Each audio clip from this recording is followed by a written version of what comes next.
Hormones, hair loss, thyroids, you name it. The connection you cannot ignore. With that and more, stay tuned together, guys. Here,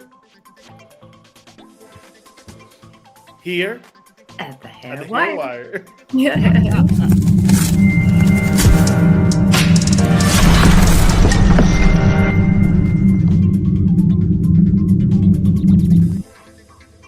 and, and welcome to the Hair Wire. You That's forgot. like when you, my friends, get hair smart. Sergio's Oh my like god. blank. No, the thing is, I was looking for the button, and I, where's the Don't button? Where's the multitask. Don't freaking multitask. button? I told you. That was funny. I have to leave that kind of stuff to Carrie. You're the multitasking one. So But it's good. It's getting you to do welcome. this. It's good you have these. These are really good skills to have. Yeah. It's perfectly imperfect. You'll get there. I can't. We gotta multitask. learn. We gotta learn to do that kind of Right. stuff. And welcome, guys. Welcome to the Hair Wire. Today we have an amazing show. Today we're gonna be talking about hormones, thyroids, and everything in between related to hair loss. So today is a great show. So stay tuned, my friends, because we have a show packed with information about how to deal with hormones and our hair loss. And here's the first thing that I want to toss into the pool, guys. Um, a few weeks back, we saw a comment in one of our groups because people were having a hard time differentiating between telogen effluvium and hormonal hair loss. Now, is there actually a difference? Yes and no. Go ahead, Biz. Yeah, so basically, of course, hormonal imbalances will cause an episode of telogen effluvium. But the thing with hormonal imbalances, they don't come very drastic. They're not acute conditions. They are chronic conditions. Means they do develop over time.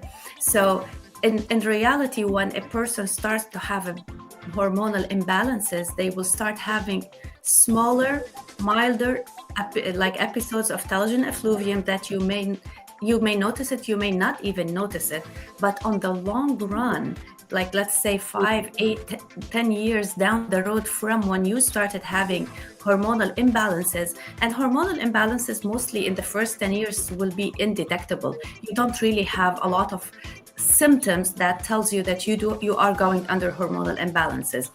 The symptoms starts to become more noticeable after 40 for some people, after 45 for some people, after like 50. In a way, 10 years into it, 5 to 10 years into it. So that's what we define in trichology as a chronic telogen effluvium. Means that the hair thinning, the hair is shedding gradually, the actual hair strands is thinning gradually, and by time there will be definition or like a diagnosis of chronic telogen effluvium for the people who have hair loss problems. Now that is the no answer part of it.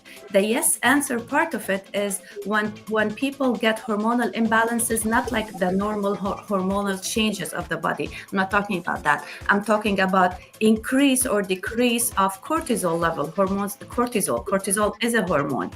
So if you got like a very dramatic event happening in your life, you're stressed out abnormally in your life, suddenly and abruptly you lost a job, you started a new job, these cortisol levels increase.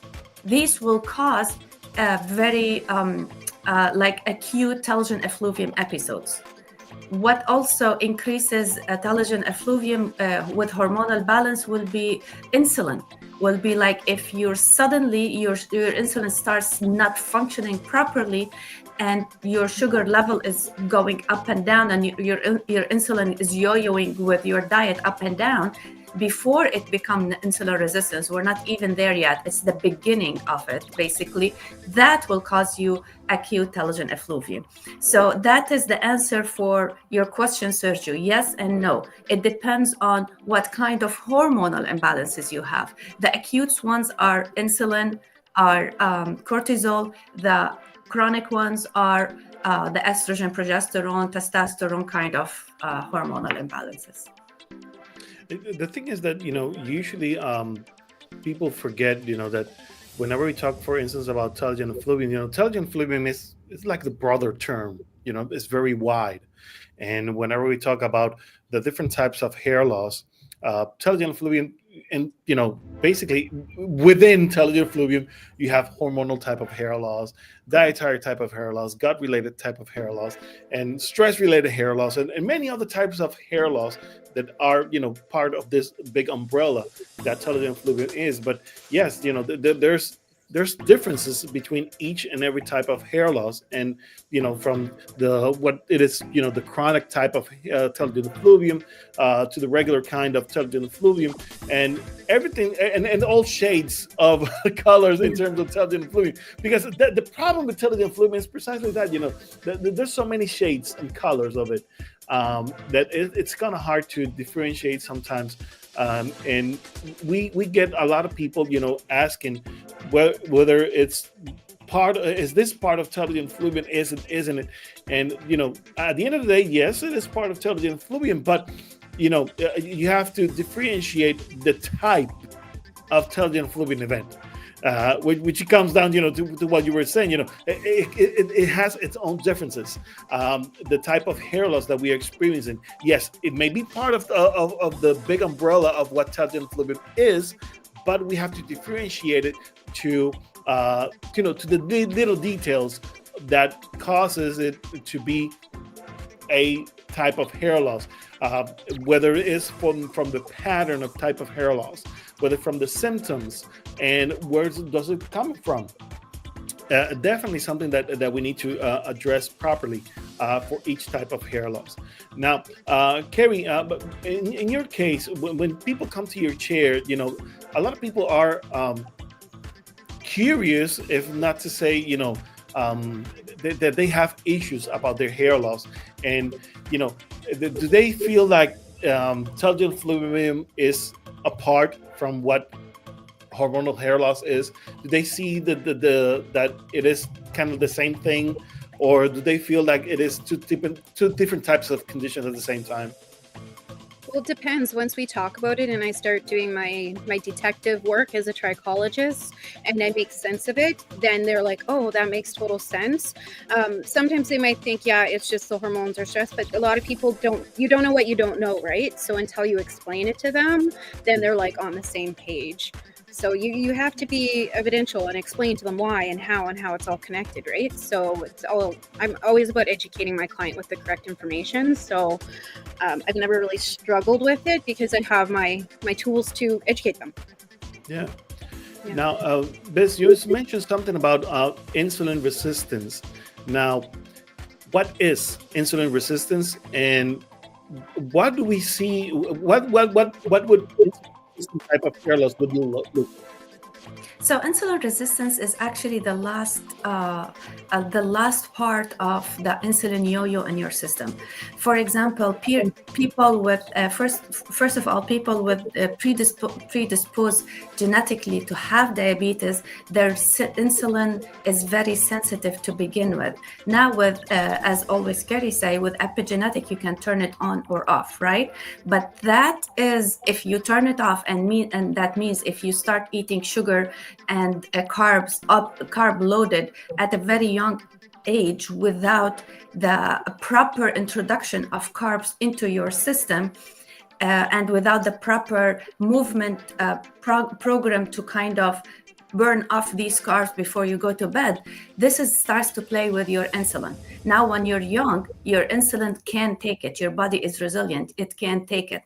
But with age, hormonal imbalances, cortisol yo-yo going up and down because of stress, and that's part of our normal life. At one point, your insulin loses its sensitivity to the amount of glucose in your bloodstream, and it will become kind of numb. So if you eat sugar, if you eat fat, if you eat wherever, your insulin is just not sensitive. It's not going to produce the insulin. The pancreas is not going to produce the insulin the proper insulin amounts into your bloodstream to overcome the spike in sugar or the spike in cortisol or the spike in any food that you're eating. At this stage, which will be like maybe 20 years in your lifetime when you started eating junk food and processed food and all of this, also toxins in the food, chemicals in the food plays a role. It's not only sugar, Sergio. It's also toxins and chemicals. All these foreign agents or foreign chemical bodies into your bloodstream, your body thinks that they're like attacking your pancreas in a way. So in a way, all these layers over layers of not good stuff happens in your body. It will lead to insulin resistance.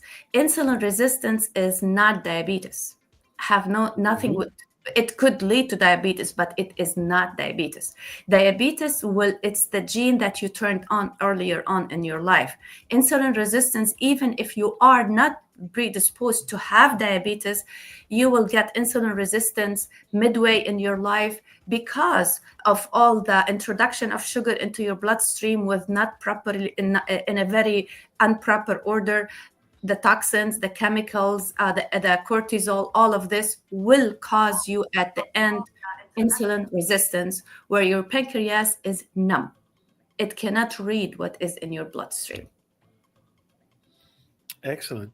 Now, here's the thing, because people right now we see this insulin resistance more.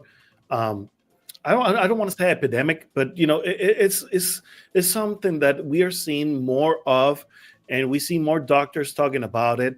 And unfortunately, when people are experiencing what they call insulin resistance, because now everyone has insulin resistance. Here's the thing, but the thing that it is in a way epidemic. You said it right, actually, because insulin resistance is exactly what you're pointing my point. It's not only sugar; it's toxins, it's chemicals, it's junk food, it is like EMFs, is 5G radiation. Everything is just playing with our system, making our pancreas numb, and it's not only sugar, and it has nothing to do with diabetes. It can lead to diabetes, but it has nothing to do with diabetes. Yeah, but the thing is that we see now, with Ozempic, semaglutides, Wegovy, and we see this rush for people to start using this type of medication because of the insulin resistance that they have in this body. Please talk to us about this, because the thing is that at the end of the day, and here's the connection, we see hair loss. Now, before we go to that connection, talk to us about what's happening here with semaglutides and all of this. These GLP-1s, these are GLP-1s. Basically, they mimic the hormone, the appetite hormone, the hunger hormone inside our body. So what's happening with diabetic people, to control their diet, they usually diabetic people, this GLP-1 or the hormone, the ghrelin hormone in their body is it's distorted. It's not proper. It's not normal. That's why usually diabetic people tend to crave sugar more than actually used to be before. That's why they inject them with the GLP-1 so they can control their diet, so the sugar level goes down and the insulin starts to regain its sensitivity to regulate their diabetic problem, right? But unfortunately, it has been used for weight loss because it comes with weight loss. It's regulating your appetite, basically, right? So when a person inject themselves or got injected with GLP-1, they can't eat anymore. They feel full the whole time. Number one, you are nutrient deficient by now. Like 2-3 days after, you're nutrient deficient. It doesn't take more than that. Number two, this GLP-1 will make your digestive system slow down. So when it slows down, if you're not taking probiotics, even if you're taking probiotics, believe me, overgrowth of bacteria starts to happen because you will become constipated. You cannot go to the bathroom daily. You cannot detoxify the toxins that is coming into your system. The intestine starts to back up. When the intestine starts to back up, all the nitrate from your poop starts to evaporate to your brain. You'll start having brain fog. Your liver starts to be taxed because your liver starts wanting to get rid of these toxins, but your body is so slow in response. And that was done on purpose, that it cannot help with releasing these toxins. So all this will lead to inflammation. It will lead to hair loss, and it will lead to chronic diseases on the long run. So now a lot of people are telling me, I want GLP-1 only for me to lose weight for the next 3 months. And after that, I'm going to stop and I'm going to watch my diet. Well, if that is correct, you have done that already for your whole life. You couldn't regulate your diet. And now you're going to regulate it after this. You're not. And after you're going to see all this weight is gone easy without effort. 3 months later, you're just 20 pounds less. You lost your muscle mass. You lost your collagen. You're going to be looking wrinkly and old. You're going to lose your hair. But yes, I'm thinner. I'm laughing at this because, unfortunately, we see a lot of people, dealing with their hormones. And for instance, whenever they try to deal with their sugars as a hormonal imbalance and not properly guided through the diet and not properly guided through, the psychological aspects of losing weight, in this scenario, particularly, we end up with is a whole lot of hair loss. And this is where the issue becomes, really bad, because when we talk about hair loss, we're talking about a particular type of hair loss. Whenever we reduce sugars drastically, whether it's by medication, whether it's by our own diet, one of the things that would happen is that by reducing sugars rapidly, our hair, which basically our hair cells, which are among the fastest dividing cells in our body, they need lots of sugar. They need lots and lots and lots of sugar, so they're able to multiply faster and create those new hair cells. But if we don't have enough sugars, or at least the right amount of sugars in our bloodstream, unfortunately, what will happen is that our hair becomes thinner, and we are then pushing our hair follicles into telogen phase, which has become then the telogen effluvium that we see, because the anagen phase gets shorter, due to the lack of sugars, and of course due to the hormonal imbalances that comes in the territory, for instance, for people with diabetes and sugar related hormonal imbalances. But people freaked out, and they be like, I'm losing my hair, what am I doing wrong? I'm doing my diet, I'm doing what type of diet? Well, I just started keto. Started doing Atkins. I'm on my Wegovy plan. I'm with my doctor. Why am I losing hair? And they freaked out about it. You see this every day, Biz. I mean, Yes. now you're going to be working in the clinic, and they offer this type of treatment, and Right. it's. Yep. So now I'm working in a clinic where they do this GLP-1, and everybody is losing hair. That's why they hired me. Everybody's losing hair. So the first thing I'm gonna do with this pattern of hair loss, I'm gonna increase their protein, open their detoxification pathways, test them for nutrient deficiencies, supplementation, probiotics, fiber, you name it. It's just quite a subject. Now, let's turn the subject here, for instance, on thyroid, because we know for certain that whenever we talk about hormonal hair loss, we see that, of course, there's a hair thinning effect. We see the hair loss, the hair shedding particularly, and that hair shedding, when becomes very heavy, eventually we see hair loss. Now, this type of hair loss usually can create a few types of patterns that kind of resemble other types of hair loss. For instance, a lot of people, they feel confused about their hair loss, and they start thinking about because I'm losing a lot of hair, or where they notice that they lose a lot of hair is in the top. right then they start to believe that they're actually experiencing androgenetic alopecia. And for instance, the type of thyroid type of hair loss, we see a lot of people who has like a bald spot in the center, right here Yeah. in the front center. Um, why we see that this type of hair loss with hormonal imbalances, Biz? So it depends actually. The pattern, usually the pattern is as you said, but because these are the weakest follicles in our hair, and there's gonna when we have hormonal imbalances, what happen is our follicles will be depleted with oxygen and nutrients. The hormonal, that shortage of hormone, especially T3 and T4, will block the nutrients to reach our hair follicles, and these usually that's why hormonal imbalance hair loss will be here, will be here. These are our weakest hairs.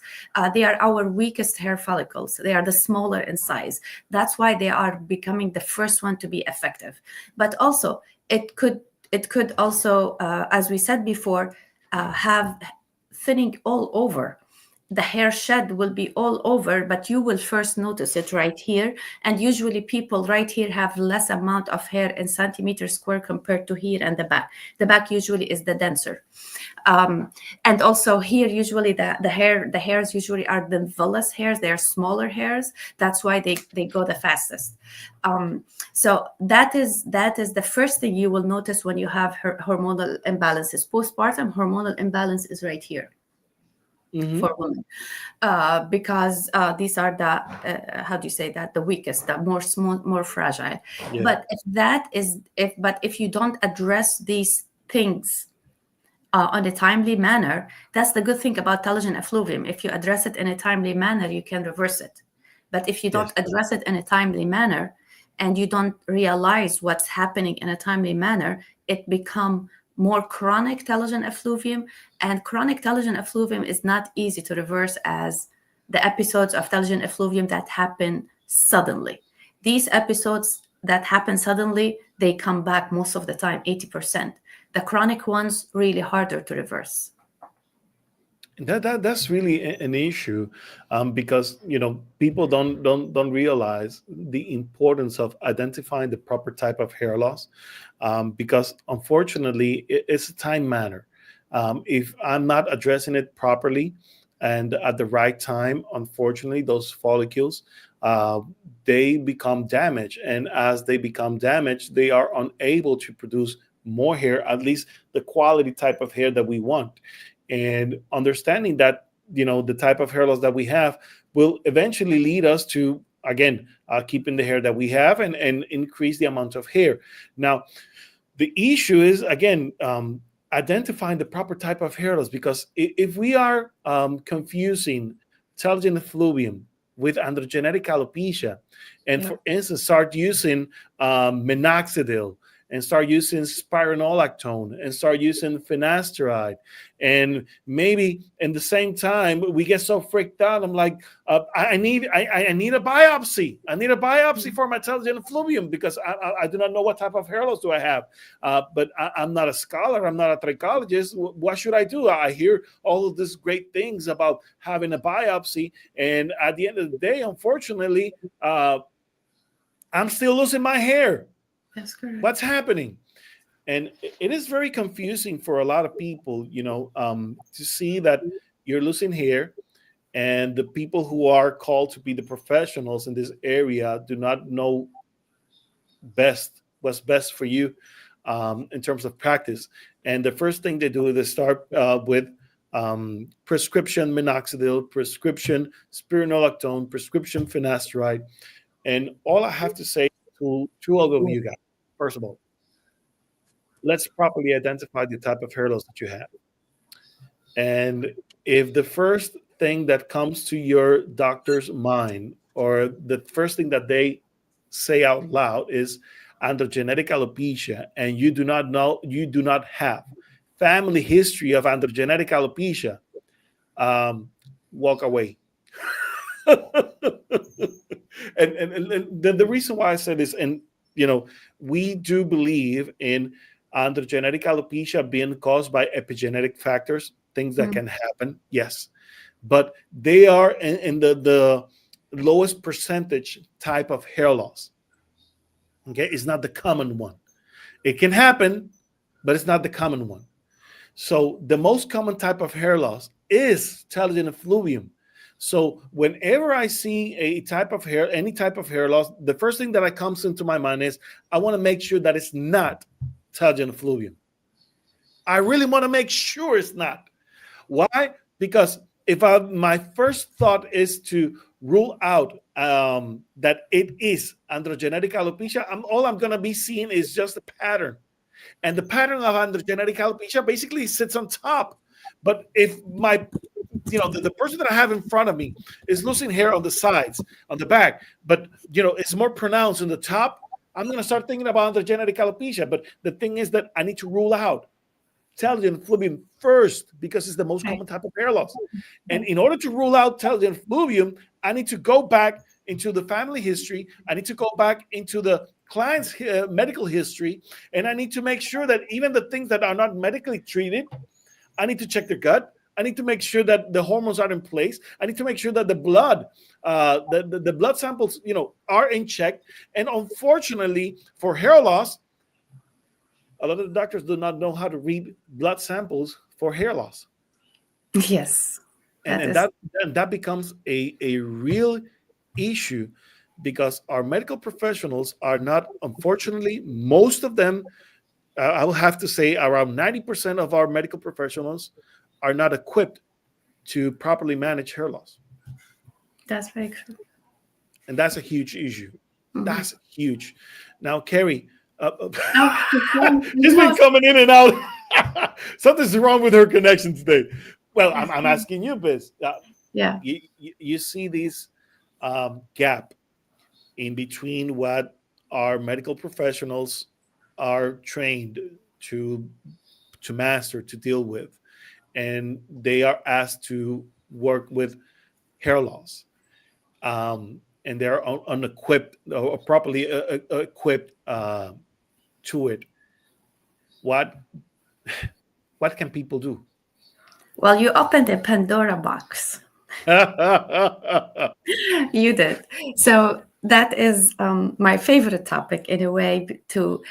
This is why the hair wire basically was created, because to tell people that trichologists do exist, and we are trained in hair and science. The science of hair and scalp disorders. So answering your question, Sergio, it's just because how our system is built on.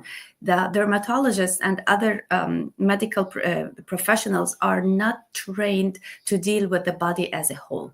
They are trained to deal with your skin disorders when you are a dermatologist, when you go to a dermatologist. They are trained to deal with your acidity, stomach acidity.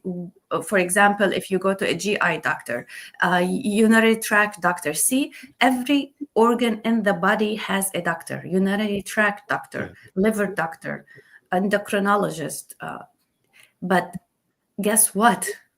There is no hair doctor to begin with. There's no doctor for hair.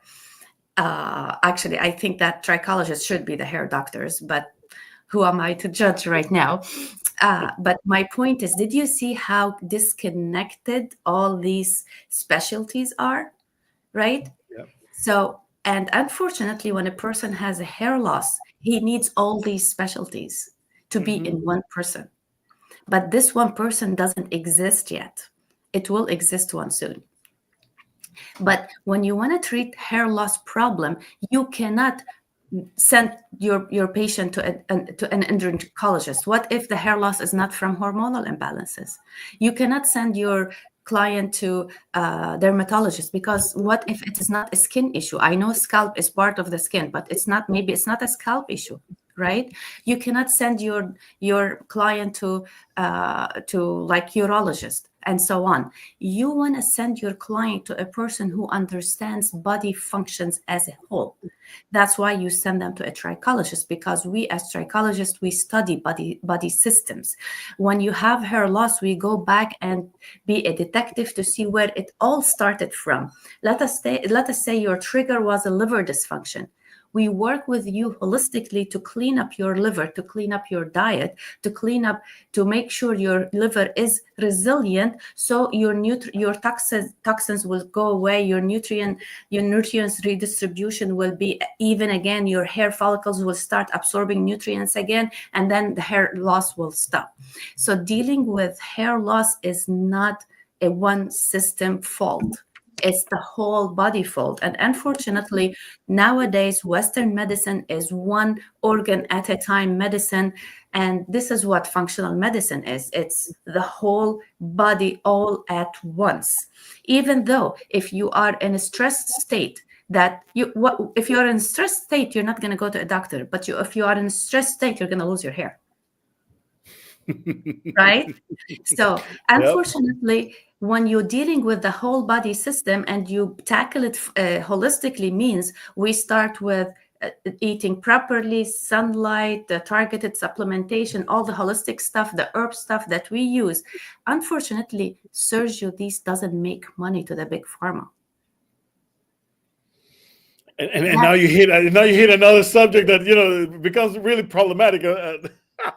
So when you go to your dermatologist and tells you need a biopsy is $800 after insurance. You need a spironolactone. Spironolactone, the prescribing doctor get 40% out of your spironolactone. That is charged to your insurance on like maybe $400 a month. Your finasteride is around $400, or the Propecia they call it. It's about $400 a month. Your prescribing doctor is taking 40% out of that. And Big Pharma is taking $400 out of your insurance plan. Your insurance plan is playing a game with the Big Pharma right now. But you got where I'm saying? When you go to a dermatologist, it's a money game. When you go to a trichologist, it's going to give you tea tree oil, essential oil. They're going to give you, eat properly, for God's sakes. Go to the sun. You need some vitamin D. These don't make money. But this is the real deal. That's the issue with our society. We are money-driven people. We are not real people anymore. Now, Carrie, hopefully your connection will stay. I don't know what's going on. Like, I'm afraid to talk because I'm going to get in trouble. So I'm going to be booted off. Hopefully this will not happen. Now, what can people start doing? I mean, we know that, if I'm losing hair and I suspect that I'm losing it because of my hormones. Now, what are some of the practical things that I can start doing for myself so that I can, move on and at least control my shedding and keep some of the hair that I have? Yeah, well, first off, it's really understanding what you have and ruling things out. A lot of times, what Bassam was talking about too with the medical field as well, even where I am in Canada, you'll go and they'll be like, oh, you have alopecia, and give you minoxidil and send you on your way. When there's more than one type of hair loss, there's more than one solution or treatment for it. And you want to go to someone who really knows what they're talking about, or at least do your research or learn to educate with yourself with it. But when it comes to this type of hair loss, especially with hormones, usually when your hormones are out of balance, it's because of a stress factor. And with me, I specialize in stress. That is my thing is epigenetics, and I'll analyze where the stress is coming from. And oftentimes people are always coming to me like, oh, I'm not stressed, everything's going good. Well, there's 4 areas of stress that I examine, and we all examine, especially in trichology, and that's intake stress. So anything your body absorbs and consumes. Physical stress, so maybe it's the way you hold your body, posture, standing, that'll all have an effect. And of course, injury. Besides, you sit up straight. There's also trauma that hasn't been addressed, and a lot of trauma that stays stagnant. And say it's something that happened to you 10, 20 years ago, and you're like, oh, it doesn't happen. Well, you can have something that might trigger that and have bring you back to that energetic level that you were when that trauma happened to now, because you haven't addressed it. That could trigger it. And then there's also environmental stress. So like how you respond to things around you, like how you choose to respond. That would be like somebody bumping into you in the aisle of the grocery store. Are you the person that wigs out? Or are you the person be like, oh, excuse me, let me get out of your way type of thing. Everybody responds to stress differently, and it's analyzing where that would be coming from. So when I do have my clients come in, we'll analyze that. I'm like, let's be self-aware. Let's check in. What's been bothering you lately? What's been a trigger in the last 3 to 5 weeks, or 3 to 5 weeks from when the hair loss started happening? Is there something that triggered, something you ate, medication, diet? We'll go through the list. Renovations, quite common one I quite see is somebody gets a renovation in a house and get new carpet or paint. That could trigger hair loss. There's a lot of triggers that could cause hair loss. So first, I'll really help them analyze what type of hair loss, and don't jump to conclusions. I say, you know what? You aren't for sure know if it's androgenetic alopecia. Yes, you could do the biopsy, but they're always inconclusive. So don't trust that exam. The only time they're really they're accurate is the only time that they're really accurate is if they're doing it on the site of where the hair loss is happening, and typically with the scarring tips of alopecia. And just because you have the androgenetic alopecia DNA does not mean that it's active either. So there's a lot of points to consider. So check in, see what type of hair loss you have, do an analysis, do a test. We're actually on the Hairwire. We are working on a quiz that you could do to kind of rule things out, which will hopefully be launched in the new year. But in the meantime, like check, like, are you hair shedding? Do a poll test. Like, are you losing a lot of hair? I have a lot of people who will go into the shower and shower only once a week because they're afraid of losing hair. And they're like, I have clumps and clumps. I'm like, well, you haven't showered in a week. That hair you typically would have shed over the week is now layered upon itself and is a bigger hair ball than you typically would because you didn't brush or wash the hair for that incremented time. So of course there's more hair shed. And you're supposed to lose about an average of 100 hairs a day. So wash your hair like you regularly do. Analyze if it's more than normal. Analyze if you have things happening, like maybe are you on your period? Are you going through menopause? Are you going through stress, a new job? And men have hormonal issues too. Check to see if, analyze what's going on. Is it a weather change? We do a lot of hair shed too during weather changes. And check in and see what's going on. And then again, during the day, check to see if you're shedding, check if there's little white bulbs on the end of the hair. That's usually a telltale sign that it's telogen effluvium induced, is if there's little white bulbs on the ends of the hair. And that's quite common with telogen effluvium. That could be a factor. Are you drinking enough water? Dehydration causes a huge amount of hair loss. I'm always telling clients, hydrate, hydrate, hydrate, rest, rest, rest. And exercise. Exercise too. Are you getting your heart rate up? It's very important to get your heart rate up. You can exercise and lift all the weights you want, but if you're not doing any cardiovascular for your red blood cells, you're doing yourself no favor. Try and get your heart rate up at least 10 minutes in the morning, 10 at night, run up and down the stairs a couple times just to get that pumping and getting the oxygen going. There's a lot of factors to consider. So analyze that hair first. If you're losing it in patches and spots, well, usually that's alopecia areata, and that could be a trigger, and usually that's an autoimmune disorder or reaction. Check to see what happened. What happened to me in the last 3 to 5 weeks, or 3 to 5 weeks when that episode started. And that's kind of will help you rule things a lot out. And then once you figure that out, that's where you could start doing solutions to start preventing it and stopping it, and then look into tools to improve it. That's when those treatments come in and be like, okay, now I know what it is. I know it's my stress. So here, I'm going to manage stress management. I'm going to manage my food, or maybe the food that's caused me to bugger up my stomach. Maybe I should eliminate that, heal my gut, whatever it is. More medication. Maybe it's setting up your body for success. So that way you could take the medicine that you do need. And then doing exercises around the house to help stimulate the hair growth, like scalp massaging, tapping, exercise, hydration, proper vitamins, eating food rich in amino acids. Yep.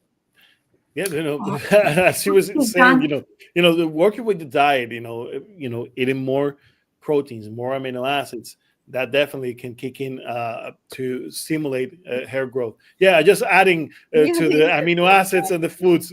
So you can continue. Yeah. Gary needs a new computer. Yeah. So yeah, it's doing those things that will stimulate the hair growth that will be key for you. But honestly, you could do all the tricks in the book, but if you don't figure out where it's stemming from, you're not doing yourself any service. And making sure that you're treated with the right stuff. The amount of times I've seen, oh, it drives me nuts, that I've had clients go to the doctor or dermatologist even after I've told them what it is, still get the biopsy, and now they're treating themselves for androgenetic alopecia when they have, yes, they may have the gene or DNA, but doesn't mean the gene's reading that DNA. Doesn't mean it's active. And now they're doing all the book tricks and stuff. I'm like, but you have no signs of it right now. None. So why are you treating it like it is? It's, what you have is alopecia areata. Like, that is not genetic hair loss. So yeah, it's really knowing what you're dealing with and having those tools. But that's where I start too, and educating yourself on it. And I find we get in our head too when we start to go down the rabbit hole and make things more complicated than they are. But when you go to the source of the experts, that could give you confirmation and clarity as well. So definitely. Yeah. Biz, I saw you doing faces when Carrie was mentioned about biopsy. What do you want to bring into that? I was like, the biopsy is the biggest scam in hair loss industry. It's the biggest scam, I swear. You don't like scarring. Even they say scientifically, the only thing that you can see in biopsy is a scarring alopecia. You don't need to see it. Scarring alopecia is when you have scars. You can see it. You don't need to pay $800 after your insurance to see it. It's just like drives me nuts. And also what happens usually when they do biopsies, they do it in places where it has nothing to do with if you have a genetic alopecia, it's mainly in here. They do the biopsy here. I was like, dude, what you're doing? That's just like, come on, that drives me nuts. I swear to God. Oh, and like, sometimes I'm going to have a biopsy to see what kind of alopecia I have. The only thing that a biopsy, whatever it is on your scalp, is going to show you is you have inflammation. And guess what? With a dermoscope that a trichologist have, you can see inflammation. And without poking hole in your scalp, causing you to scar at that site, causing you a telogen effluvium episode because of an injury over there. I was like, come on, people, please do not get whenever any person tells you get a biopsy, run the other direction. It's the biggest scam in the hair loss industry. It's like biotin. Biotin is the biggest scam in the vitamin hair loss industry. Biotin, the vitamin B7, nobody on earth, even the people who are starved in Africa, are deficient in B7. And B7 has nothing to do with your hair. It's just a B vitamin. It's a water-soluble vitamin. It's just so cheap. It's so available everywhere. That's why it's a marketing stunt. Take biotin. It just drives me nuts. Please. I mean, don't get us wrong, people. When we talk about biopsies, we do appreciate and we do respect the people, the experts, who are running it and everything. But the thing is that at the end of the day, unfortunately, is a very subjective type of test, not very objective, and unfortunately is not able to provide in-depth information that could actually relate to an androgenetic alopecia or other types of hair loss.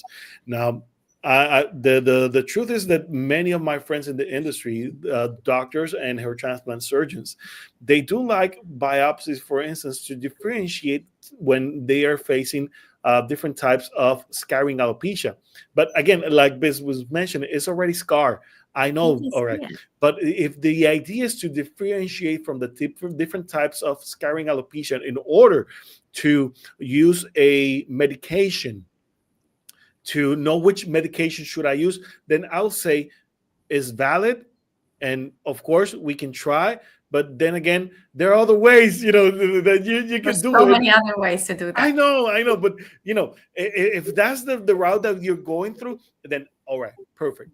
But other than that, the idea of having biopsies for intelligent effluvium, or just to initially investigate the type of hair loss that you're experiencing, it's not going to be able to tell much other than just to confirm whatever the prescribing doctor mentions on the report before they send them to biopsy. So in that sense, this is where we are so up against it. It's not that it is a bad tool, it's just that it's not specific enough for hair loss. And this is what we want you to understand.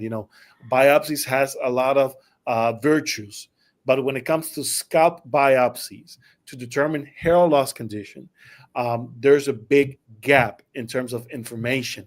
And there's a lot of misunderstanding on androgenetic alopecia. And there's a lot of misunderstanding on intelligent effluvium. And this is why the medical field is lagging behind on what the new developments are on what's happening with hair loss. And this is where trichologists, we basically we close the gap. We are the link between what's happening in the cosmetic world, what's happening in the natural holistic world, what's happening in the medical field. And we are right in the middle of it. And we are able to have a broader view of the problem, and we're able to pinpoint more specifically. Now, is this something that every trichologist do? Unfortunately, no, because not everyone is a strong trichologist. We have people who are starting their careers, people who are more into the cosmetic side of it, people who are more into the holistic side of it, trichologists who are more into the medical side of it. And we respect every view, but for us, the three of us, we like to stay right in the middle. Yeah. Why? Because you need to have all the views simultaneously so that you're able to do a proper assessment and you're able to help more people, because unfortunately minoxidil is not the cure. So you have to deal with all the different issues. Now, here's the thing. I'm losing my hair. I'm gonna be able to get it back? That's a question. Yeah, that's the question, right? And then we're going to be jumping into the question. But as a segue, am I going to be able to see my hair back? I'm losing my hair. Is it possible to regain my hair? It is very possible. Yes, it is very possible. The earlier you catch your hair loss, the more your chances that you're going to get all of them back. But the more you wait, the chances of getting them all back will decrease. You will get some back depending on how much you waited and depending on what was the trigger. For some of telogen effluvium, for example, a chronic telogen effluvium, you can get it back. You can get your 80% back of your hair loss anyway. And in case of scarring alopecia, that number will decrease because it depends on how many viable hair follicles are in the scarring alopecia. And the biopsy, no, it's not going to tell you that. A dermoscope is going to tell you that. A very professional, seasoned trichologist can do a dermoscope on you on the scar tissue for scarring alopecia clients, and they can see the percentage of viable hair follicles that are not producing hair right now, but they will produce hair after the treatment. They are still alive. That means there is hope to bring them back. They can tell you in the consultation, you got 80%, 60% of your scar, this particular scar, wherever it is, maybe in the middle, if in the case of CCA, or maybe as patches in the case of alopecia areata. They can tell you, I can see viable 40%, 50%, 60% of viable follicles that I'm going to bring back, and that's going to be your guarantee or your potential hair growth treatment in a way. Yes, you can bring it back 100%. The earlier you catch it, the better. And the more seasoned trichologist you are going to, the better. Definitely. We have a question here from our audience, Amy. Amy says, when hair growth doesn't grow back. When hair regrowth, When hair regrowth doesn't grow back? Is it possible to hang on to my remaining hair, or will I go bald? Hmm. Interesting question. There's very like multiple parts of this question. One, hair regrowth doesn't grow back. So if you are seeing regrowth and it's not and it stopped, is that maybe that's what you meant?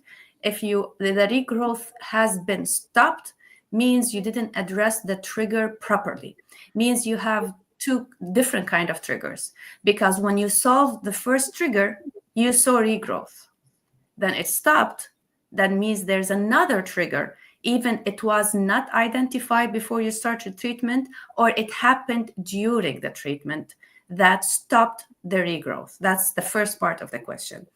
Is it possible to hang on to my remaining hair, or you're not going to lose hair, the remaining hair, if there is no trigger? I'm not sure if I'm understanding the question. Is it possible to hang on to my remaining hair? Yes, that's the point of hair loss treatments, that your remaining hair stays stable when your trigger has been addressed. You will not go bald. Here's the thing, a lot of people, they, and this is what we hear at the Hair Wire. We're here to inform, to educate. And the thing is that if you're experiencing hair loss and it's something recent, and you start treating it early and you go to the right professional, definitely you're able to keep your hair. You should be able to keep your hair with the right treatment, with the right professional. Yes, you should be able to keep your hair.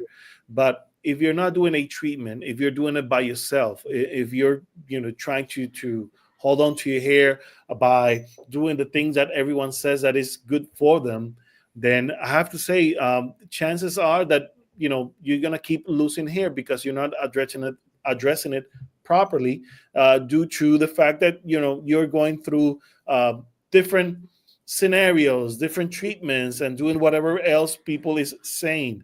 And I know for fact that if money is tight, and this is something for a lot of people, people who are money tight and they cannot go to see a professional right away. They cannot get tested right away because, again, they might not be able to do treatments right away. So what can I do? What can I do? Well, the first thing that I would tell to anyone who is in this scenario, I'm losing my hair, I'm money tight. What can I do? To at least feel like I'm not getting worse. So one of the things that I will always look into again is I want to manage my stress, I want to manage my diet, and I want to be able to manage my routine, my hair care routine. Those are the three main areas that you can start working with without any budget. And let me give you a clear example. For instance, meditating is free. Going out on a walk is free. All right. Plug in, start playing a YouTube video on exercising. That's free right there. All right. So there's a lot of free stuff that you can do. In terms of dieting, watch your portions. If you eat a lot, like me, you'll get fat, like me. But if you're doing, dieting, if you watch your portions and you control your carbs, but you add the healthy carbs, add your fruits, add your vegetables, add your oils, your healthy fats into your diet, and you have good portions of proteins, your meats, whether it's fish, seafood, chicken, pork, deer. I don't know what meat you eat in your area. Deer. No, deer is venison? No. Yep. Venison. Venison. Oh, I love that. Sorry. I don't know. You eat buffalo meat, whatever. I know, whatever. Yeah, guys, just do it. Just do it. Have your meats. Have your proteins. Oh, I'm a vegetarian. Well, there's plenty of options in that area as well. So you can get your greens and you get your proteins, but you have to get the right amount of proteins when it comes to your dieting. Now, what about your hair care routine? Well, let's talk about your shampoos. For instance, are you getting a greasier scalp? And if the answer is yes, then think about something very simple. Leave your shampoo for more time. By extending the time that you have your shampoo on your scalp, basically you are increasing into the cleansing power of your own shampoo. One, add some scrub elements to your shampoo, add some salt, add some sugar to your shampoo, and then you have a natural scrub with your shampoo. Very simple. It like really that. costs you nothing. If you don't have salt, go to your next restaurant and ask for a sack of salt. For a little pack of salt.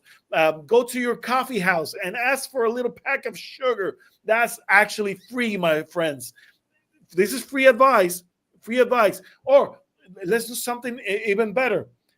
Have some vinegar into your scalp, or even hair a mouthwash solution to your scalp. If you need a deep cleanse, this is again, It's a yeah. good one. If you need a deep cleanse and money is tight, I mean, again, this is not for everyone, but if Oh you my really God, need that's to, interesting. if you really need to cleanse out your scalp and money is tight, I mean, there are different options. Now, let's talk about hydrating. When I want to use a hydrating shampoo, hydrating conditioner. Well, I do not have those, Sergio, but I do have a conditioner at home. Well, maybe you do have olive oil in your house. Add olive oil to your conditioner. Mix True, it very up, true. and you can hydrate better your hair. If you want to go to something more fancy, add some almond oil if you're not allergic to almonds to your conditioner. Mix it up and add it in. And when you use your conditioner, leave it for at least 10 to 15 minutes. That way, the conditioning power of your product is increased by the length of time that you use it. You want to add more power to it? Add some heat. Add some heat. Put a shower cap. Put your conditioner. Put a shower cap. You have a blow dryer. Go over your head. I mean, I'm talking about the cheapest things that you can do to increase increase power to your treatments, to the things that you can do at home. All right, but at the end of the day, we need professional help, and that's key.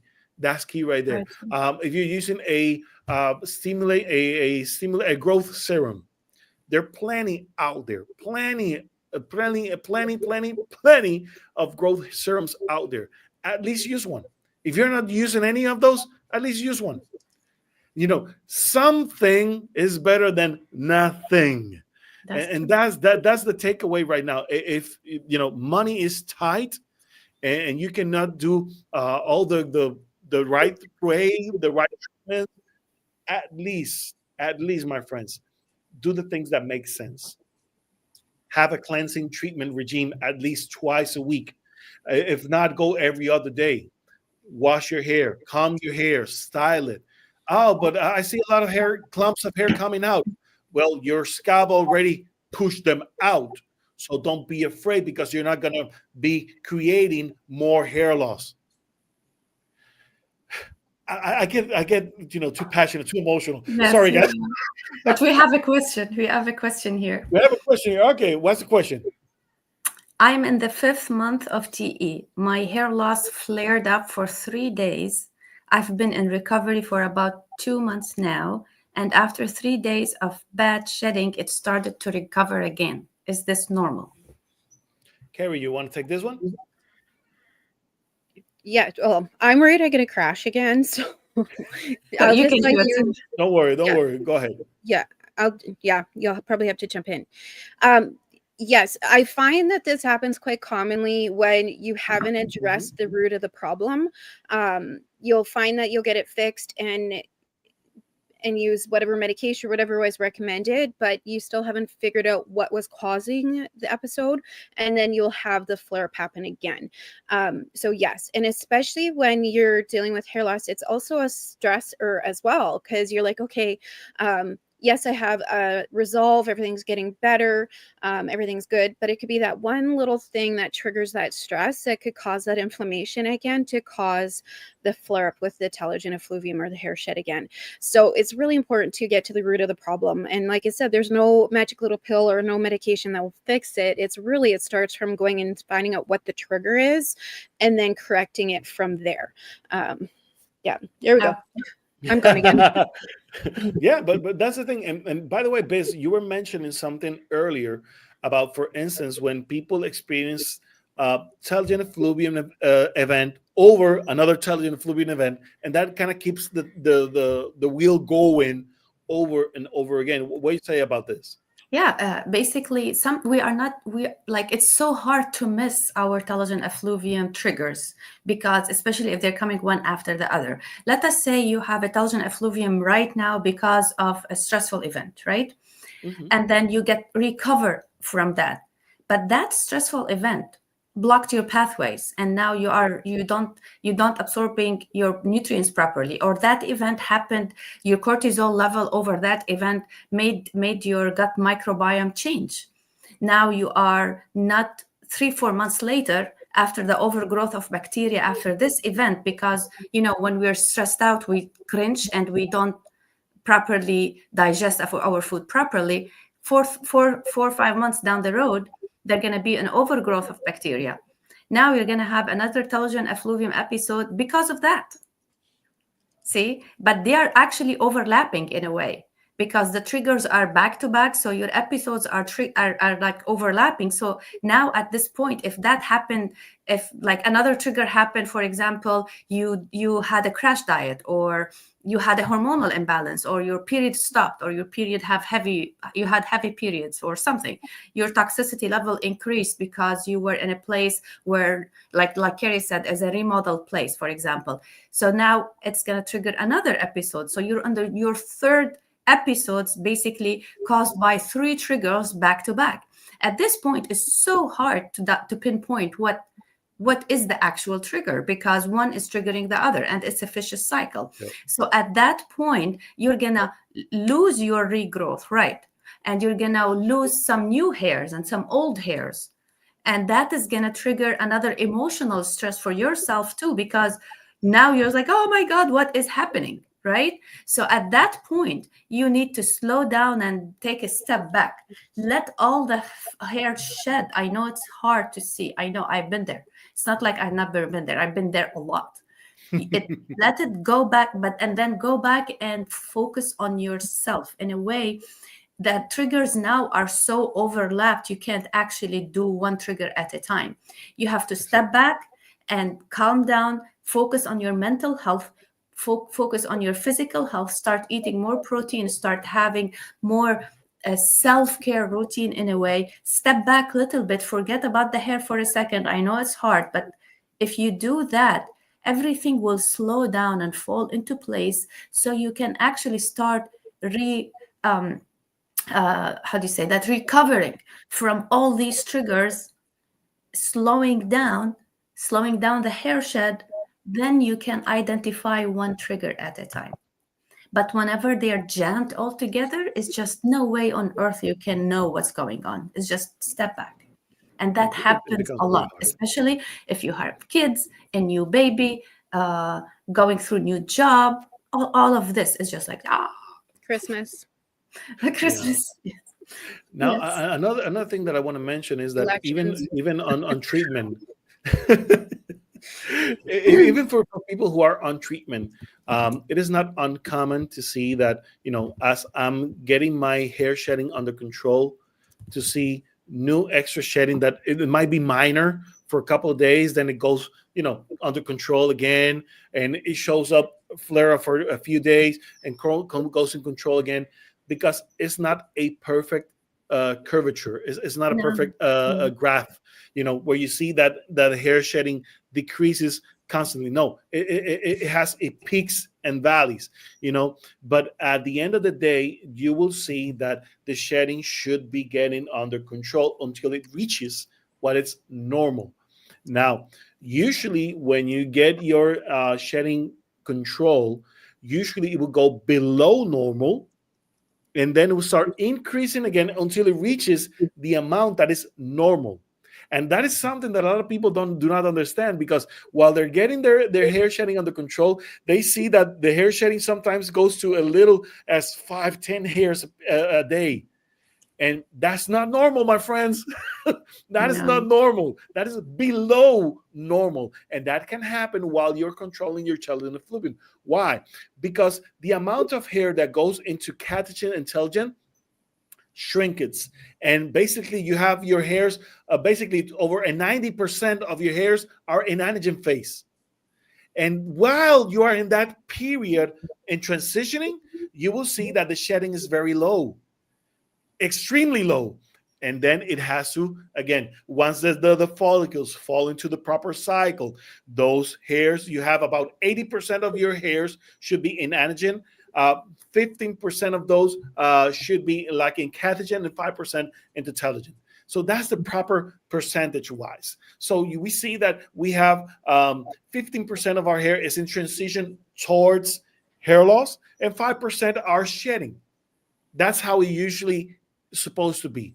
So depending on the amounts of hair that you have is the amount of hair that you should be losing on a daily basis. But, you know, to have a fair number, you can say something about 100 pieces of hair a day is pretty normal.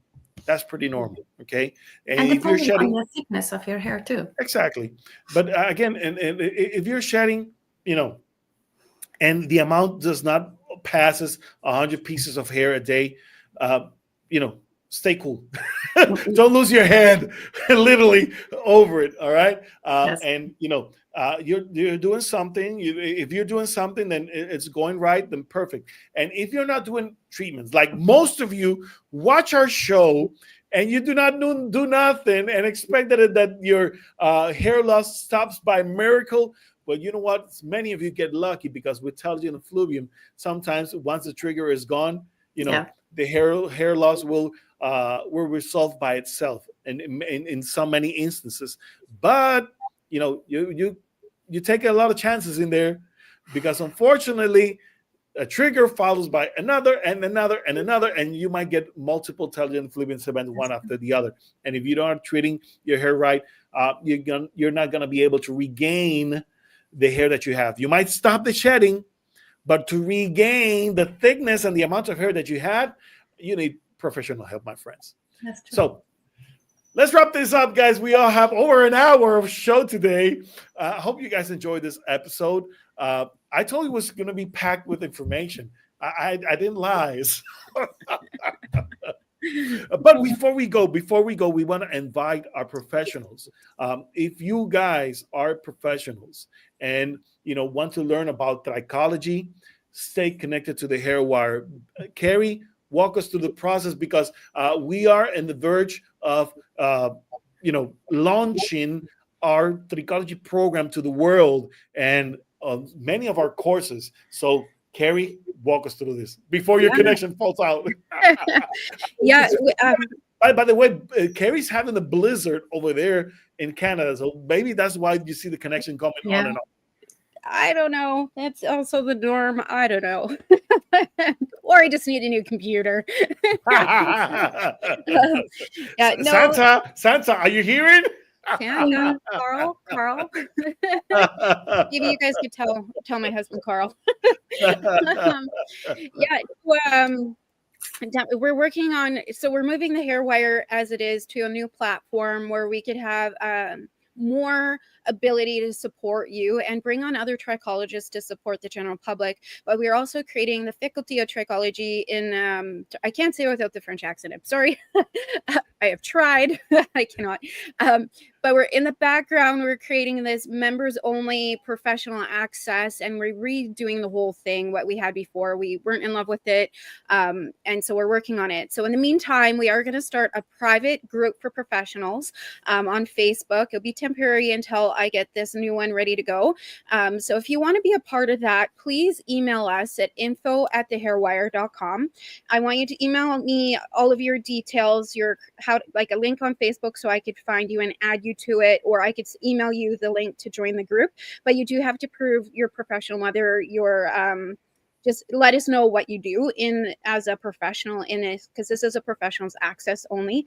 And on there, we are going to do a weekly talk with as a professional. So one day in 1 month, we'll do the three of us and talk about trichology as a professional. The following week, it'll be probably Sergio talk about his hot topics.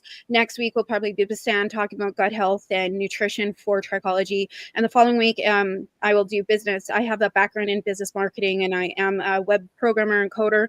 So I plan to do a lot of business lectures and workshops and AI for trichologists in this once a month as well, and bring on guests in those various topics for professionals. So we are still going to do the patron part as we have been doing, but now we're going to do the trichologists. We're creating a better hub for us to work together in harmony, and that's the goal. So if you do want to join that, please email me and I will send you the link once that group is created, and we'll go from there. And it's for you guys, so please join and share people, invite your friends, your alumni. Definitely. Guys, we leave you here till next time. God bless you all. Bye-bye.